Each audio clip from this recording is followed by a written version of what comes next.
ప్రేక్షకులందరికీ నమస్కారం. ప్రస్తుతం మన స్టూడియోలో దైవజ్ఞ బ్రహ్మశ్రీ వీరాపురం సుబ్రహ్మణ్య స్వామి గారు మనతో ఉన్నారు. గురుగారితో మాట్లాడదాం. నమస్కారం గురుగారు. గురుగారు, జూన్ మాసంలో సింహరాశి వారి పరిస్థితి ఎలా ఉండబోతుంది?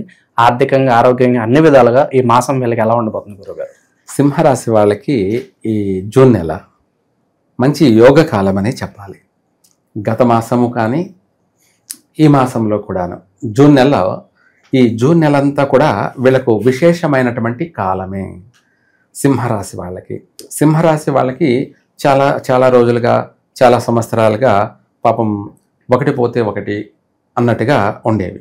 మొత్తం మీద అనేక సమస్యలు నుంచి అనేక సమస్యలు ఎదుర్కొంటూ కష్టే ఫలి అన్నట్టుగా వీళ్ళ జీవితం సాగింది.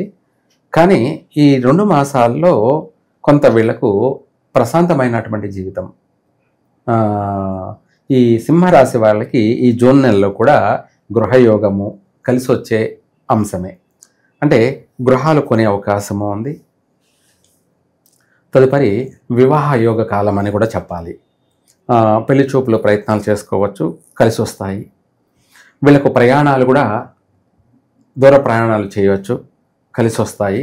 దూర ప్రయాణాలు అంటే విదేశాలకు వెళ్ళాలనుకోవడం కానీ, లేదంటే ఏదైనా ఒక పని మీద, కార్యం మీద ఎక్కడికైనా వెళ్ళాలనుకోవడం కానీ, అక్కడ పోయిన పని దిగ్విజయంగా నెరవేరుతుంది, చక్కగా కలిసి వస్తుంది. ఈ రాశి వాళ్ళు పుణ్య స్నానాలు అంటే నది తీర్థయాత్రలు కానీ, పుణ్యక్షేత్ర దర్శనాలు కానీ, దైవ దర్శనాలు కానీ, ప్రయాణాల వల్ల కూడా కలిసి వచ్చే అవకాశమే ఉంది. ఇంకా కూడా పాజిటివ్, బాగా తిరుగులేదు ఈ రాశి వాళ్ళకి అన్నట్టుగా అనుకూలమైనటువంటి మాసం.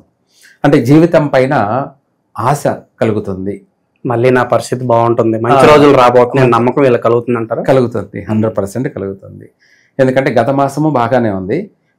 గత మాసంలో జరగని వాళ్ళకి ఈ మాసంలో జరిగి తీరుతాయి. గత మాసంలో జరగని వాళ్ళకి ఈ మాసంలో అనుకున్న పని జరిగి తీరుతుంది. గృహయోగము ఉంది, వాహన సౌఖ్యము ఉంది. అంటే నూతన వాహనాలు కొంటారు. వాళ్ళు పర్సనల్గా వాడుకునే వాళ్ళు కానీ, లేదంటే వ్యాపార పరంగా కూడా తీసుకోవచ్చు. వ్యాపార పరంగా అంటే బిజినెస్ పరంగా కూడా, ట్రావెల్స్ బిజినెస్ చేసుకోవాలనుకున్న వాళ్ళు కూడా ఈ జూన్ నెలలో బాగా కలిసి వస్తుంది. ఇంకా కూడా పౌర్ణమి లోపలే కొన్నట్టు అయితే ఏ నష్టాలు రావు, చక్కగా కలిసి వస్తుంది. వ్యాపారం అభివృద్ధి చెందుతారు.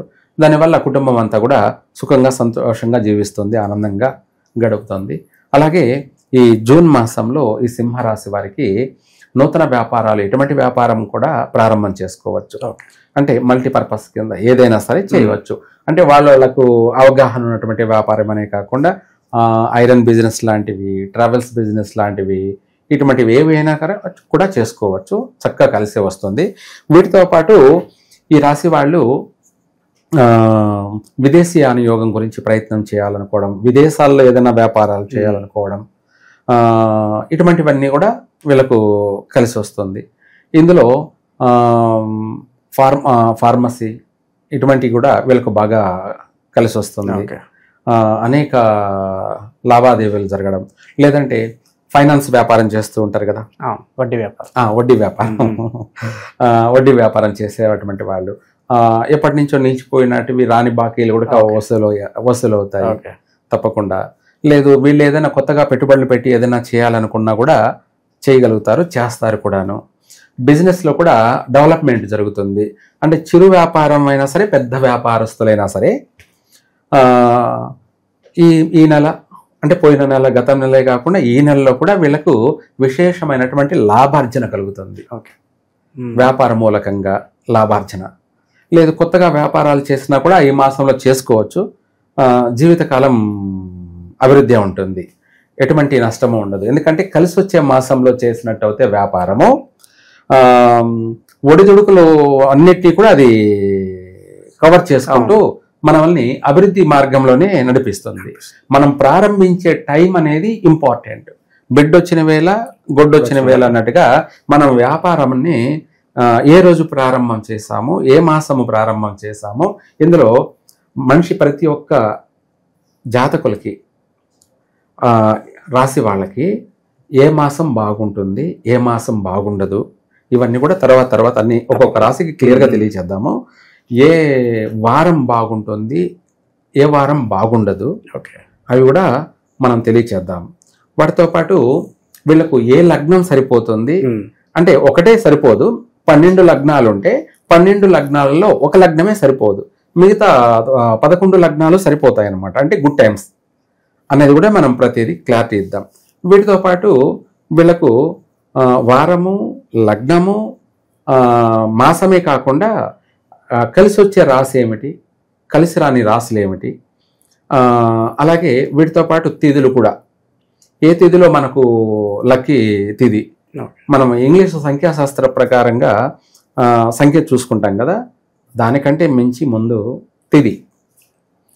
ఈరోజు వారం బాగానే ఉంది, తిథి బాగలేదనుకోండి, మధ్యమ ఫలితం. వారము బాగలేక తిథి బాగలేకపోయింది అనుకోండి, మనం ప్రారంభించిన ఏ పనైనా సరే నష్టమే జరిగి తీరుతుంది.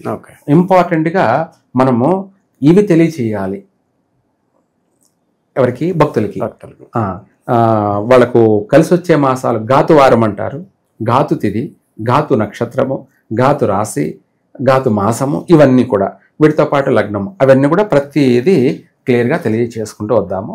ఇప్పుడైతే ప్రస్తుతానికి ఈ రాశి వాళ్ళకి, ఈ రాశిలో వాళ్ళందరికీ కూడాను పాజిటివ్ A to Z. వైవాహిక జీవితం గురుగారు, అలాగే సంతానం కోసం ఎదురు చూసే వాళ్ళకి ఏదైనా గుడ్ న్యూస్ ఉందా? శుభవార్తలే. సంతాన పరంగా పుత్ర సంతాన ప్రాప్తి అధికంగా ఉంది, సంతాన పరంగా కలిసి వచ్చే అంశాలే ఉన్నాయి.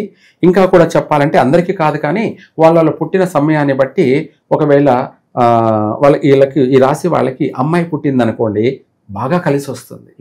బాగా అంటే కుటుంబానికి దినదినము అభివృద్ధి, దినదినము అభివృద్ధి. ఆ పుట్టి బిడ్డ ఎలా పెరుగుతూ ఉందో కుటుంబం అంతా కూడా అలాగే అభివృద్ధి చెందుతుంది, కలిసి వస్తుంది కూడా. కొంతమందికి పుత్ర సంతానం కలిగారనుకోండి, కొన్ని మళ్ళీ ఒడిదుడుకులు ఉంటాయి. కొన్ని ఒడిదుడుకులు అంటే ఇబ్బందులు ఎదుర్కోవాల్సి ఉంటుంది, అందరికీ కాదు కొంతమందికి. ఇలా ఈ రాశి వాళ్ళకి మొత్తం మీద ఏదైనా సంతాన శుభవార్తలు అయితే అనుకూలంగా ఉన్నాయి. గురుగారు, చాలా వరకు శుభ ఫలితాలు ఉన్నప్పటికీ కూడా ఫలానా విషయంలో చాలా జాగ్రత్తగా ఉండాలి, లేదంటే ఇబ్బంది పడతారంటే ఏం చెప్తారు? ఈ రాశి వారికి ఎక్కువ శాతం మేజర్ అంటూ ఇబ్బందులు లేవు, ఆరోగ్యపరమైనటువంటి విషయాలలో కాస్త ఇబ్బందులు ఉన్నాయి, ఒడిదుడుకులు ఆరోగ్యపరమైన విషయాల్లో మాత్రమే, మిగతా విషయాలు ఏం లేదు. అయితే వీటి నుంచి మనం బయటపడడానికి ఏం చెయ్యాలి అంటే, కాలభైరవ అష్టకాన్ని వీళ్ళు ఇంట్లోనే పఠించుకోవడం, కాలభైరవ అష్టకం పఠించడం. వీటితో పాటు ఇంకా కూడా వీలైతే కుక్కలకి ఏదైనా సరే వారికి రొట్టె కానీ లేదంటే ఏదైనా తిండి ఫుడ్ కుక్కలకి పెట్టడం. ఆ కుక్కలకి కూడా ఎప్పుడు పెట్టాలి? మంగళవారం, శనివారం, లేదా రోజు ఓపిక ఉంటే రోజు పెట్టచ్చు. మనం రోజు పెట్టమంటే కూడా కొంతమంది కామెంట్ చేస్తారు, మనకే దిక్కు లేదు, నేను కుక్కలకి ఏం పెట్టనే కామెంటెడ్గా వస్తుంటాయి. అట్లా అనేసి అలా కాకుండా, కానీ అది మనలాంటి ప్రాణే.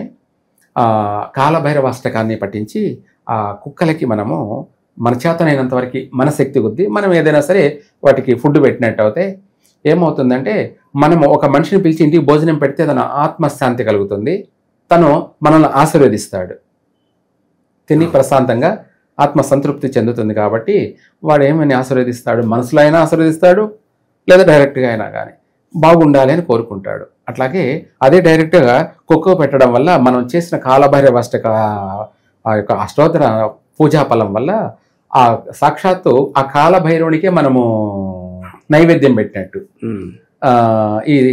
ఇది పఠిస్తూ రోజు పఠించవచ్చు, లేదంటే మంగళవారం, శనివారం 2 రోజుల్లో పఠించడం.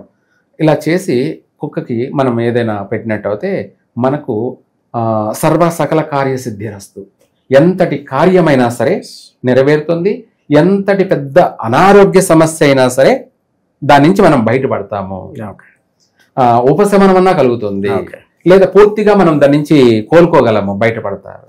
ఆరోగ్యపరంగా ఎప్పటి నుంచో పట్టి పీడిస్తున్నటువంటి సమస్య నుంచి బయటపడతారు. ఇదే కాకుండా అలా చేయడం వల్ల కోర్టు వ్యవహారాలు, కోర్టు విషయాలన్నీ కూడాను వీళ్లకు అనుకూలంగా మారతాయి, విజయం సాధిస్తాం. సాధిస్తారు. అంటే భార్యాభర్తల మధ్య మనస్పర్ధలు, గొడవలు వల్ల కోర్టు వ్యవహారాలు ఉన్నటువంటి వాళ్ళు క్లియర్ అయ్యే అవకాశం ఉంది. లేదు ఆ సమస్యలకు పోవాలనుకున్నటువంటి వాళ్ళు పోకుండానే మళ్ళీ ఒకరి పట్ల ఒకరు అర్థం చేసుకొని కలిసిమెలిసిపోయే అవకాశము ఉంది. అంటే గొడవలు పడి ఉంటారు కదా, ఎడబాట్లు జరుగుతూ ఉన్నటువంటి వాళ్ళు మళ్ళీ కలుసుకునే అవకాశం కూడా ఉంది. భార్యాభర్తలు కలుసుకునే అవకాశం ఉంది.